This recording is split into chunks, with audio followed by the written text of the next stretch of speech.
Alright, so I have been getting a lot of questions on what's going on with the bobber project here lately. And I told somebody that I would do a update video on it. So here's kind of what's going on with it. The bike is almost done. In fact, it did fire off. I'll put a little video clip of that. Give it a second. I have a couple issues before I go forward with it though, which is part of the reason why it's taking so long. So first of all, it did fire off, but it was misfiring on one cylinder and I didn't have any compression in there. It's a simple fix. It's just the valve shimming was off on the number 3 cylinder. I did not have the tool for just compressing the cup for the shim, and so I elected to just pull out the exhaust camshaft. And when I did that, I ended up, when I was putting it back in, torquing the cam retainers, I busted a bolt off inside the cylinder head. Not a big deal. I have everything to extract it, and I have new hardware for it. Just gotta get some valve shims and fix all of that stuff. And then I'm gonna put some new hardware in kind of all around, because it calls for 16 foot-pounds for the cam retainers, and I was at about 9 pounds when it broke. So that sucks, but it is what it is, and it's fixable. The bigger issue is that I'm having some titling issues with it between states. So this motorcycle kind of backstory was passed around between like 10 people before it ended up coming to me, and nobody had the title put in their name in the process. So for me to get the title was kind of becoming an issue.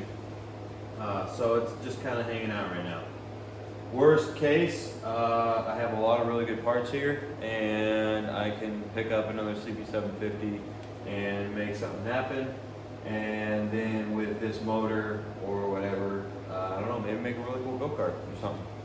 Do something cool with it. But this project is not done, it's just kind of on standby for now. Now, upcoming things though, I have a lot of projects going on right now. Starting with cleaning my garage out. I have a 1-car garage and way too much stuff in here. So this weekend I've been kind of cleaning things up, kind of show you what's going on here. So here's from like 10 projects of stuff, and then like a bunch of random stuff. This is my cut apart paint booth from a Jeep Wrangler that I bought at auction, rolled over and rebuilt it. I didn't do anything on that. I'll put some pictures of that for you.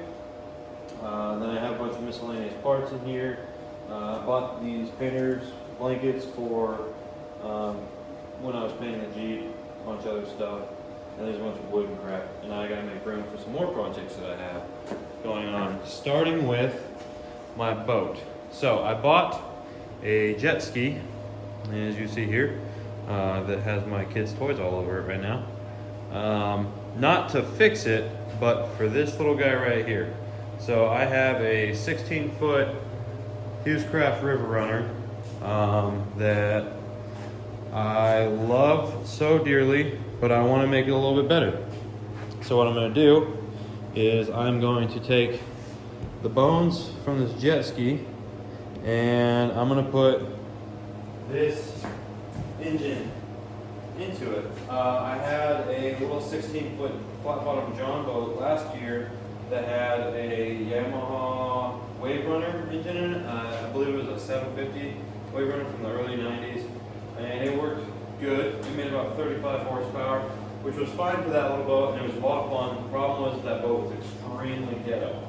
So this guy makes a 130 horsepower. I currently have a 75 horse Johnson from the 80s on my boat, but it's a jet boat, and when you put a jet unit onto a prop, you lose about 30% of your horsepower. So really I have a 50 horse outboard, which it scoots along fine, but when I put stuff in it for hunting or fishing or going on camping trips,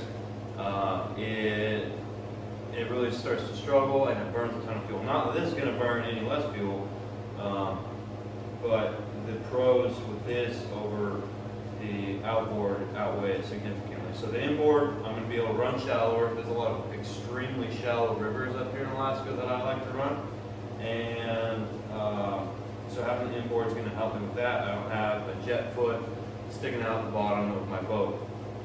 Also, this makes 130 horsepower, and I needed more power anyway, so it makes more sense for me to do this than to buy another outboard. For me to get a decent used, let's say like a 90 horsepower outboard motor for my boat, it would cost me $4,000 to $5,000. I bought this whole jet ski for $1,000. It ran.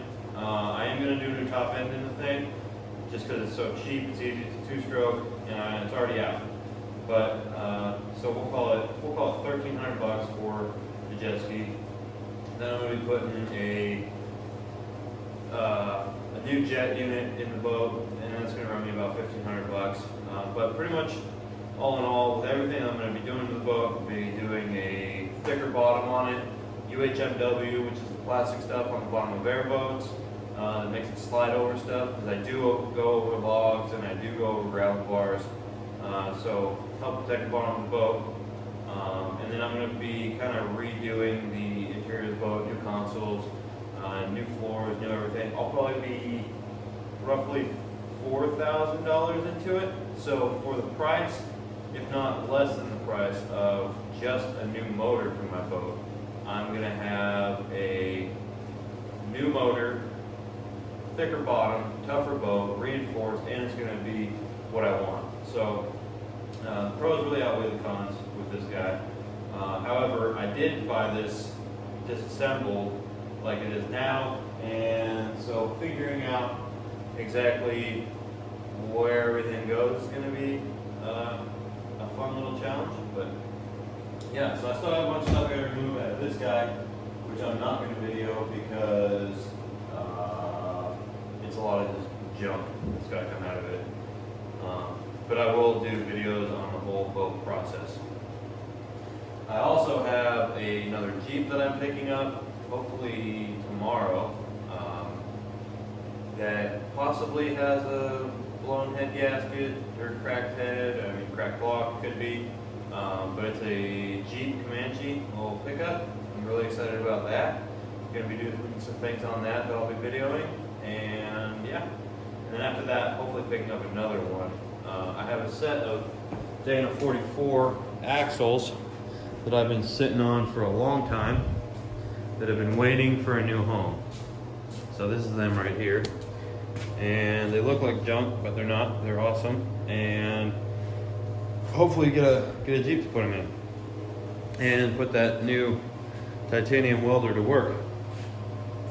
But that's pretty much it for project updates. As far as the motorcycle goes, there's gonna be probably a good amount of time before anything else comes up with that. It sucks because the thing's like a week worth of work away from being done, but the titling stuff is becoming an issue. But like I said, worst case, I get another CB750, do kind of the same thing with it. I've got all the parts. It'd actually be a pretty easy transition, and then maybe throw this motor into a go-kart or something that we could build. So that is it for updates. Keep you posted on everything and make some more videos. Thanks for watching.